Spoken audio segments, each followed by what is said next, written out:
Čítanie zo svätého Evanjelia podľa Marka.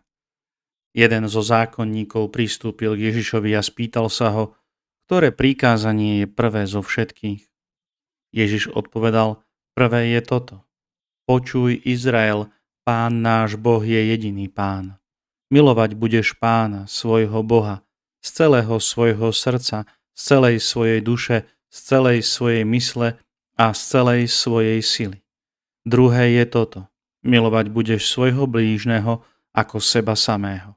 Iného, väčšieho prikázania ako sú tieto niet. Zákonník mu vravel, dobré, učiteľ, správne si povedal, jediný je a okrem neho iného niet. A milovať ho z celého srdca, z celého rozumu a z celej sily a milovať blížneho ako seba samého je viac ako všetky zápalné a ostatné obety. Keď Ježiš videl, že odpovedal rozumne, povedal mu, nie si ďaleko od Božieho kráľovstva. A už sa ho nik neodvážil vypytovať.